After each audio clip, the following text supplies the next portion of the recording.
इस प्रकार 1000 वर्ष पूर्व, ईस्वी के 1000 वर्ष पूर्व, यानी आज से लगभग 3000 वर्ष पूर्व प्रारंभ हुई वर्ण व्यवस्था ने एक तरीके से जाति प्रथा में अपने को परिवर्तन किया और जाति प्रथा जो जन्म आधारित हुई उसकी कठोरता ने समाज में अनेक तरीके के परिवर्तन लाए।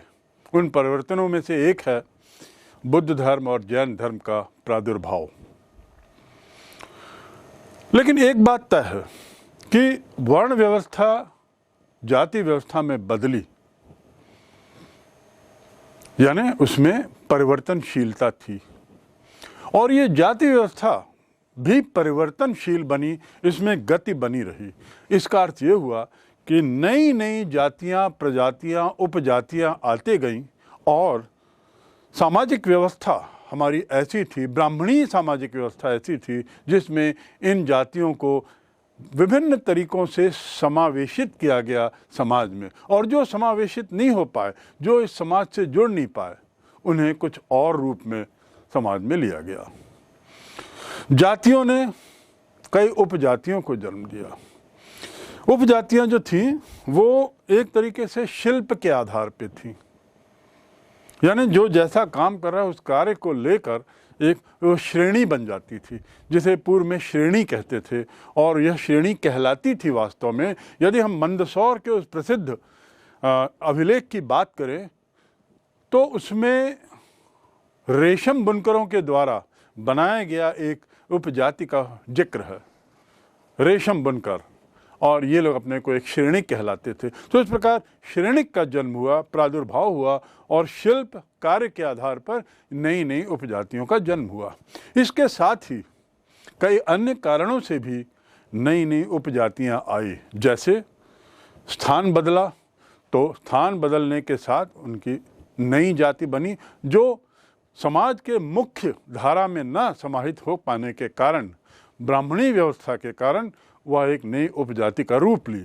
इसके साथ ही अन्य कुछ कारणों में था कि एक तरीके से शिल्प में यदि कला कौशल में यदि पारंगतता का स्तर भी अलग अलग था, तो उनकी पारंगतता के स्तर को लेकर भी अलग अलग उपजातियां बनी।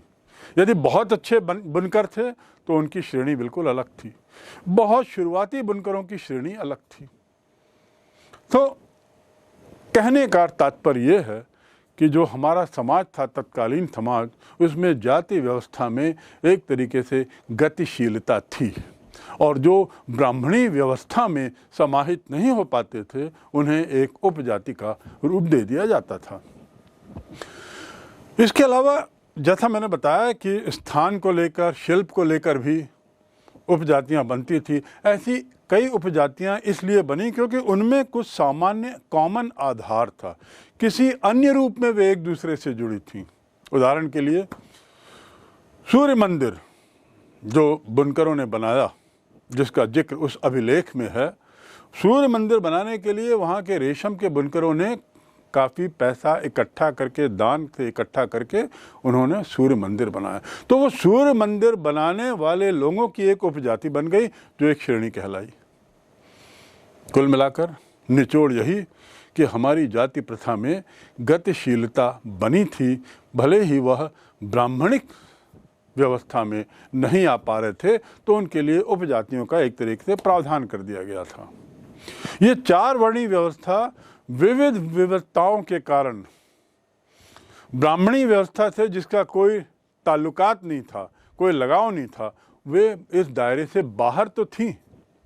ब्राह्मणी व्यवस्था के दायरे से बाहर होने के बाद भी उपजाति के रूप में वे एक तरीके से स्वीकार कर ली जाती थीं। संस्कृत साहित्य में इन लोगों को एक अजीब नाम दिया गया, जो ऐसे बाहर की व्यवस्था, जो समाज से, जो मुख्य धारा से नहीं जुड़ पाए, जो इन 4 वर्णों में नहीं आ पाए और अन्य उपजातियों में बट गए, उसके लिए हमारी सांस्कृतिक व्यवस्था में उनके लिए कुछ ऐसे शब्द उपयोग किए जाते थे, जैसे उनको कहा जाता था शायद विचित्र या असभ्य या पशुवत आदि आदि, ऐसे विशेषण देकर उनको संबोधित किया जाता था। इनमें से कई लोग तो वन्य प्रांतों में रहते थे, वन्य जगहों में रहते थे और जंगल के कंदमूल खाकर वहीं रहकर वहीं अपना निवास करते थे। और एकलव्य, एक उदाहरण हमने दिया, निषाद था, वह भी उसी वंश का था और एकलव्य भी इसी श्रेणी का था जिसमें शायद वह हमारी मुख्य ब्राह्मणी व्यवस्था में शामिल नहीं था। कभी कभी जो श्रेणियां होती थी, ये जैसा मैंने बताया कि शिल्प के आधार पे थी, स्थान के आधार पे थी, इसके आधार पे, लेकिन मंदसौर के उस शिलालेख में, उस अभिलेख में कुछ और जानकारियां इस बात को लेकर दी गई हैं और उन जानकारियों से स्पष्ट है कि हमारा समाज ब्राह्मणी समाज तो था, ब्राह्मणों के द्वारा एक तरीके से संचालित था, क्षत्रियों के द्वारा एक तरीके से शासन व्यवस्था का था, वैश्यों के द्वारा एक तरीके से व्यापार व्यवस्था, साहूकारी की व्यवस्था, पैसे संबंधी व्यवस्था थी। लेकिन चौथी श्रेणी जो थी म्लेच्छ शूद्रों की श्रेणी थी और उसके अलावा कुछ ऐसी नई श्रेणियां आईं जो इस मुख्य धारा में शामिल नहीं थीं। जैसा कि आपको बताया कि हमारी जो जाति व्यवस्था थी उसमें गतिशीलता थी और जातियों के साथ साथ नई नई उपजातियां जुड़ी और उपजातियों के आधार भी कई तरीके के थे, स्थान बदलने पर, शिल्प कला के कौशल के आधार पर और कुछ सामान्य कॉमन आधार होने पर। और इसमें मैंने रेशम बुनकरों के वर्णन का जो मंदसौर शिलालेख में मिलता है उसका जिक्र किया। इसी शिलालेख में ये स्पष्ट होता है कि ये जो बुनकर थे ये गुजरात से आए थे और गुजरात से आने का इनका कारण था कि वहाँ पर जो वे व्यवसाय कर रहे थे उससे उनको लाभ नहीं हो रहा था और इसलिए उन्होंने निश्चय किया कि वो मंदसौर की ओर आए, क्योंकि मंदसौर के राजा के बारे में उन्होंने, उसकी दयावान भावना के बारे में उन्होंने बहुत सुना था। तो इस इच्छा से ये लोग यहाँ पर आए। इस तरह स्थान परिवर्तन भी हुआ, कौशल परिवर्तन भी हुआ और ये एक नई उपजाति श्रेणी के रूप में सामने आई। कभी कभी 2 श्रेणियां, 3 श्रेणियां भी एक साथ मिल जाती थीं और इस प्रकार एक बड़ी उपजाति का रूप लेती थीं और थोड़ी अपनी ताकत भी इस रूप में दिखाने लगी थीं। ये तो हुई सामाजिक गतिशीलता जाति को लेकर। अब अगला बिंदु है कि 4 वर्णों से परे अधीनता और संघर्ष का जिक्र, यानी 4 वर्णों के बाहर जो लोग थे कैसा जीवन जी रहे थे। मैंने आपको बताया कि ब्राह्मणी व्यवस्था के तहत कुछ ऐसे लोग भी थे जिन्हें समाज की मुख्य धारा में यानी इन 4 वर्णों में नहीं लिया गया और इसके अलावा इसके साथ ही उनको कुछ दूसरे रूप में समाज के बाहर रहते हुए उनके साथ बर्ताव किया गया। कुछ लोग सामाजिक प्रणाली से बाहर थे और कुछ अनुष्ठान संपादन जो लोग करते थे उन्हें ही केवल पवित्र मानते थे। ऐसे 2 तरीके के लोग हो गए थे। एक वे जो धार्मिक अनुष्ठान आदि का संपादन करें, जैसे ब्राह्मण, उन्हें पवित्र माना गया। वे स्वयं अपने को पुनीत कार्य के लिए बोलते थे और अपने को पवित्र मानते थे। और सबसे नीचे की श्रेणी के नीचे उन्होंने कुछ ऐसे लोगों को रखा था जिसे वे बड़े ही हीन दृष्टि से देखते थे और उन्हें चांडाल कहते थे।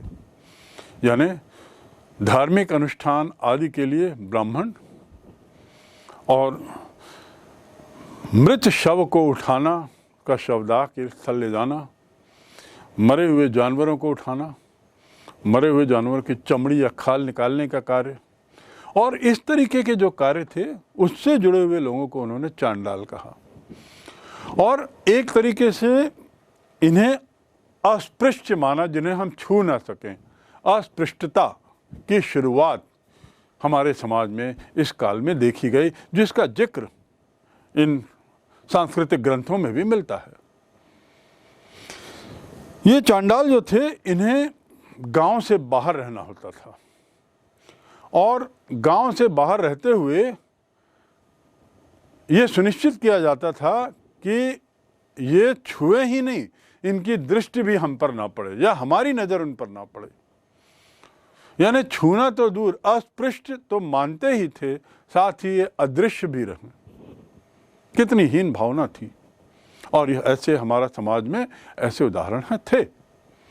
तो इस प्रकार इसकी इस तरीके की प्रवृत्ति की बड़ी लंबी सूची। साथ ही ये भी था कि यदि वो कहीं गांव से आते हैं, किसी कार्य से उनको आना है, तो लकड़ी मारते हुए यानी आवाज़ करते हुए वे आएँ, ताकि हमको पता लग जाए कि जो सामने से व्यक्ति आ रहा है वह चांडाल वर्ग का है, वह निम्न वर्ग का है।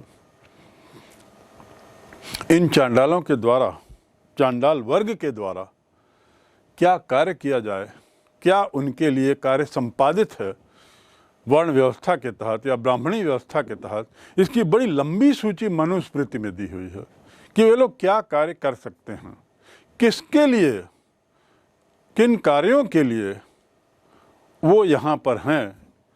यह उसमें बड़ा स्पष्ट रूप से संपादित किया गया है। सूची बड़ी लंबी है।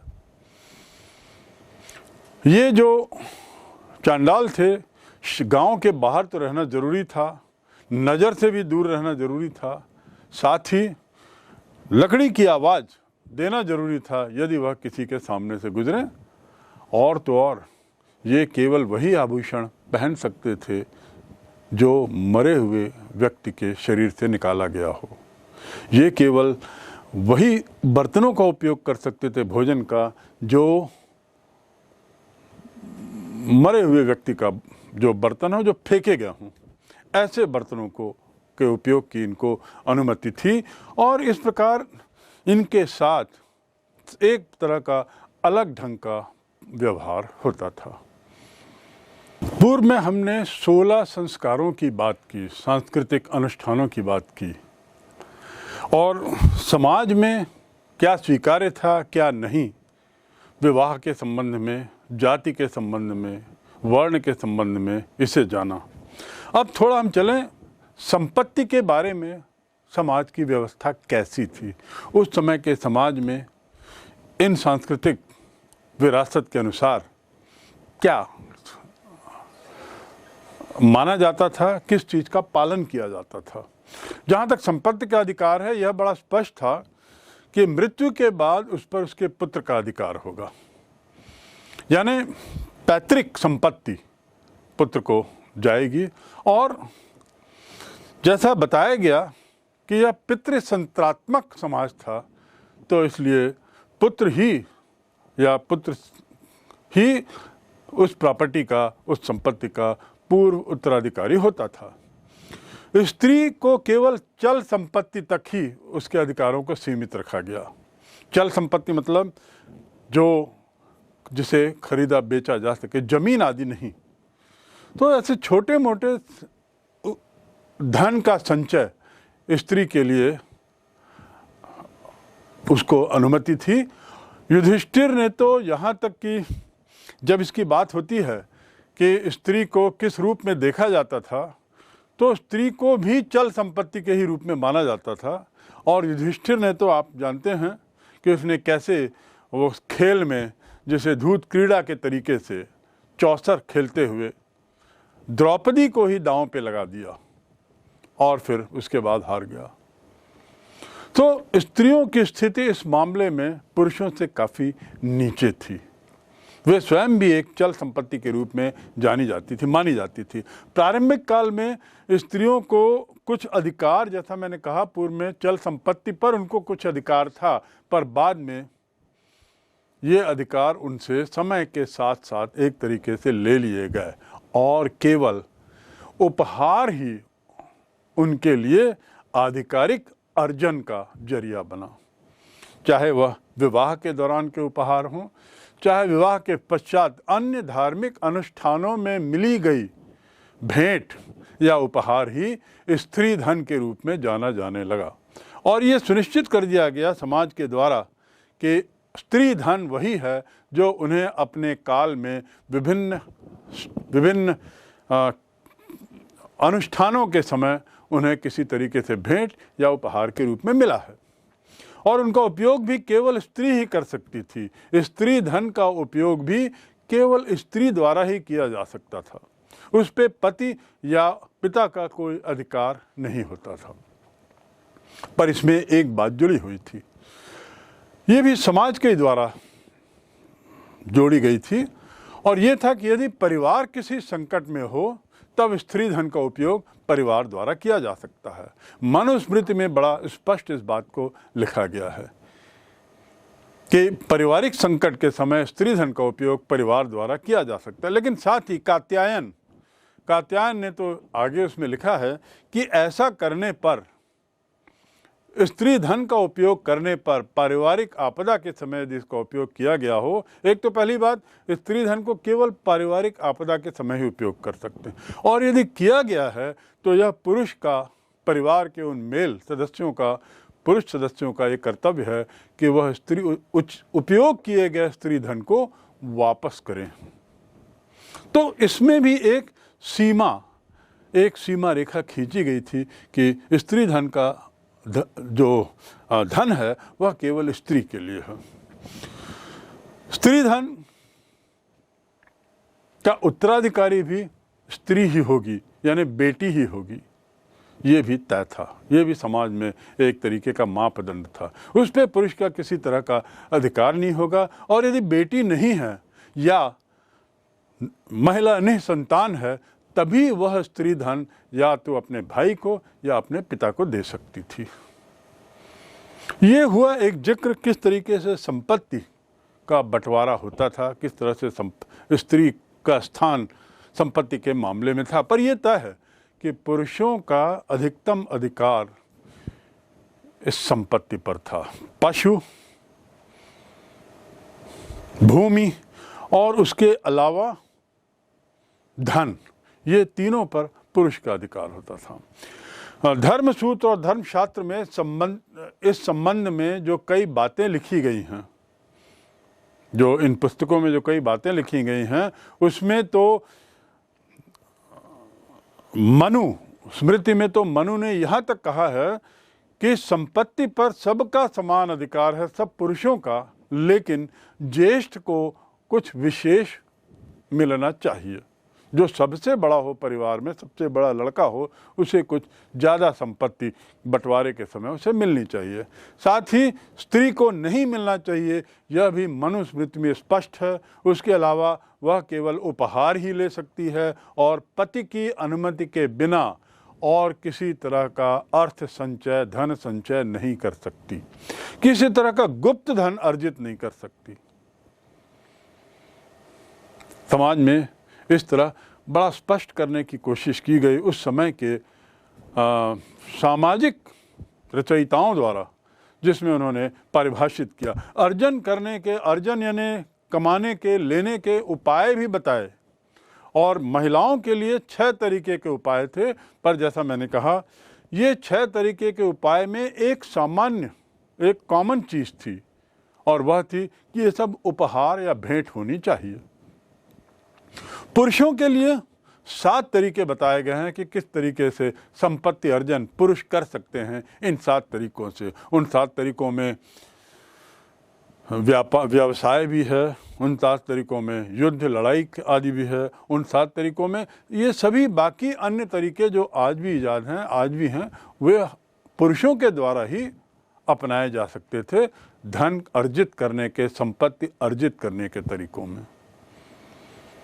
संपत्ति के इस विस्तृत विवरण के बाद अंतिम बिंदु जो है वह यह है कि जहाँ ये स्पष्ट था कि महिलाओं का इस संपत्ति पर किसी तरह का अधिकार नहीं है, महिलाओं किसी तरह का गुप्त धन नहीं रख सकती, ये स्पष्ट होता है कि महिलाओं की स्थिति संपत्ति के मामले में काफ़ी नीचे थी। उच्च वर्ग की महिलाओं में फिर भी ऐसे कुछ उदाहरण मिले हैं जहाँ पर आर्थिक दृष्टि से उनको कुछ अधिकार थे। ऐसे कुछ उदाहरण कुछ ग्रंथों में मिलते हैं जिसमें ऐसा परिलक्षित होता है कि उन्होंने कुछ आर्थिक अधिकार तो थे, लेकिन ये केवल उच्च वर्ग में कुछ महिलाओं तक सीमित था। पर अन्य वर्गों में महिलाओं की स्थिति पुरुषों की तुलना में संपत्ति के मामले में काफ़ी पीछे थी। हमने ये तो जान लिया कि लिंग के आधार पे कैसे संपत्ति का विभाजन किया जाता था, हमने ये भी जान लिया कि महिलाओं की स्थिति क्या होती थी जब ये संपत्ति की बात होती थी। हमने ये भी जान लिया कि पुत्र प्राप्ति की तीव्र इच्छा उस समय के परिवार में, उस समय के समाज में क्यों थी और इसका बारंबार जिक्र क्यों है। क्योंकि पितृ संतात्मक परिवार के अलावा उस समय का समाज पुत्र के लिए ज़्यादा केंद्रित था। अब लिंग के आधार पर संपत्ति का विवरण जानने के बाद अब हम थोड़ा जानें कि वर्ण में क्या होता था। जो 4 वर्ण थे, इन वर्णों में संपत्ति के बारे में, संपत्ति अर्जन के बारे में क्या कहा गया है हमारे शास्त्रों में, हमारी सामाजिक व्यवस्था में उस समय क्या प्रचलित था। और जहाँ तक वर्णों की बात होती है, तीनों जो ऊपर के वर्ण थे, जैसे राजा या क्षत्रिय और दूसरी ओर ब्राह्मण, उसके बाद वैश्य, ये तीनों को अधिकार था धन अर्जन का सभी तरीके से, और विभिन्न तरह के व्यवसाय थे। वर्ण के आधार पे जीविका का निर्धारण भी एक तरीके से समाज में हो गया था। और इस निर्धारण में यह बात स्पष्ट थी कि जहां ऊपर के 3 वर्ण अपने अपने तरीके से धन अर्जन कर सकते हैं, जो समाज में जो स्पष्ट हो, नीचे का जो वर्ण है यानी शूद्र, इसका एक ही काम था, धन अर्जन करने का एक ही जरिया था, और वह था ऊपर के 3 वर्णों की सेवा करना। ऊपर के इन 3 वर्णों की सेवा से किया गया धन अर्जन ही नीचे के शूद्र लोगों को उसकी अनुमति थी। परिणाम क्या हुआ कि जो ऊपर के जो वर्ग थे वो बहुत धनाढ्य थे, और उसमें ब्राह्मण और क्षत्रिय तो अत्यधिक धनी वर्गों में माने गए। वैश्य यद्यपि व्यापार करते थे, वैश्यों का यद्यपि लेन देन पैसे से था, लेकिन फिर भी धन अर्जन में ब्राह्मण और क्षत्रिय कई कदम आगे थे, कोसों आगे थे। इस तरह समाज एक तरीके से संपत्ति के मामले में भी, धन अर्जन के मामले में भी बटा बटा सा नजर आ रहा था। जो जाति प्रथा आ गई थी, वो जाति प्रथा जिसको हम वर्ण प्रथा बोलते थे प्रारंभ में, उस जाति प्रथा में ब्राह्मण केवल समाज में, सामाजिक स्तर में ही ऊपर नहीं था, बल्कि आर्थिक स्तर में भी उसने अपने को सर्वोच्च बना लिया, और यही स्थिति क्षत्रियों की भी थी। आखिर वे राजा थे। उल्लेखनीय है कि ब्राह्मणीय सोच के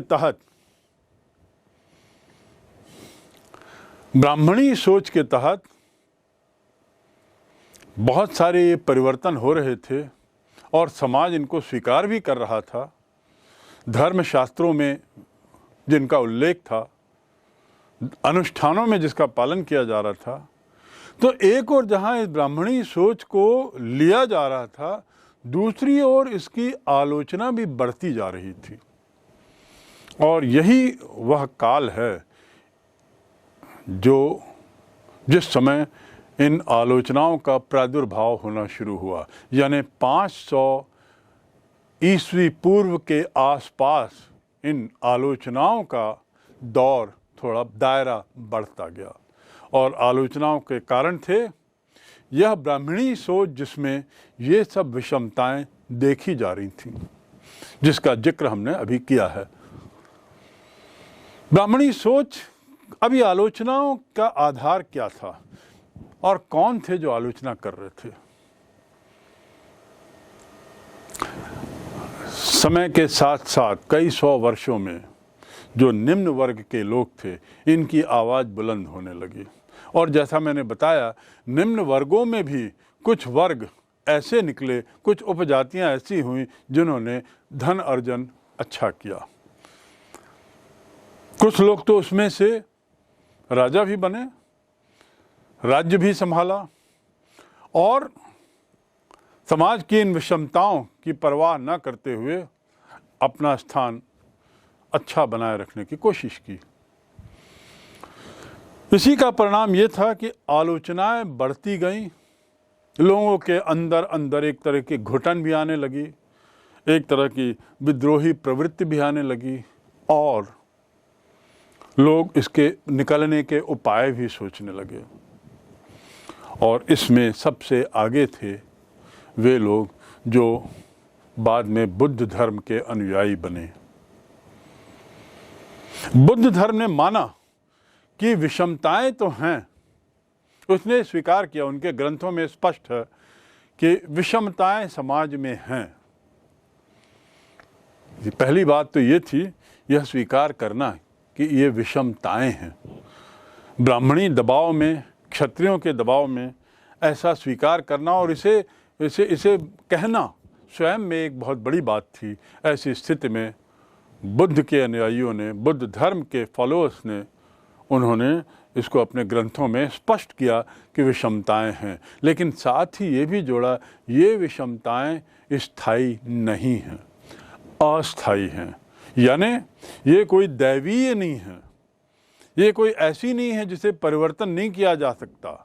ये सब विषमताएं परिवर्तनशील हैं, इन्हें बदला जा सकता है। इसकी गुंजाइश की आवाज़ सबसे पहले इसी धर्म से शुरू हुई, बुद्ध धर्म से शुरू हुई। और इस प्रकार समाज का उन्होंने ब्राह्मणिक आधारित समाज का खंडन तो नहीं किया, लेकिन साथ ही उन्होंने ये भी कहा कि जो वर्ण वितरण है वह वर्ण वितरण जन्म के आधार पर ना होकर के कर्म के आधार पर होना चाहिए। उन्होंने इस बात को स्पष्ट किया कि किसी व्यक्ति की स्थिति उसका जन्म निर्धारित नहीं करती, बल्कि उसका कर्म निर्धारित करती है। और इस प्रकार कर्म पर जोर देना बुद्ध धर्म के प्रादुर्भाव का एक मुख्य कारण बना। आखिर ये ब्राह्मणी दबाव ही था, ब्राह्मणी व्यवस्था थी, वर्ण व्यवस्था, ब्राह्मणिक समाज की व्यवस्था थी, जिससे परेशान होकर कुछ वर्ग इस मुख्य धारा से निकला और उसने अपनी आवाज़ उठाई। ये बौद्ध धर्म के फॉलोअर जो थे, ये उसी आवाज़ का एक अंग थे।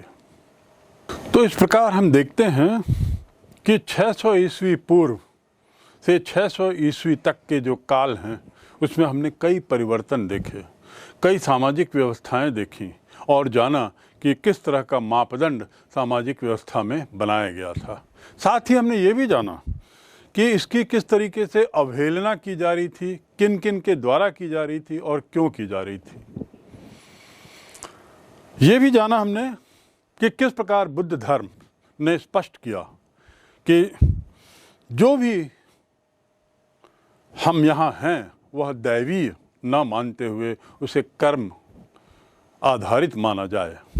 यदि कोई राजा है, किसी को राजा बनाया गया, राजा है तो उसे जनता ने बनाया है, जिसकी एवज में वह सेवा करता है और सेवा की एवज में हम उसे कर देते हैं।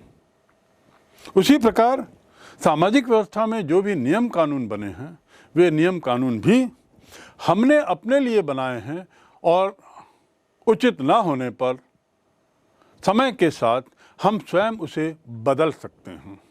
यानी सामाजिक व्यवस्था परिवर्तनशील है और समय के साथ उसमें परिवर्तन होने की आवाज़ उठाते हुए बहुत से लोगों ने उस समय ही, उस काल में ही प्रारंभ कर दिया था यह कहना कि इस सामाजिक व्यवस्था में परिवर्तन की ज़रूरत है।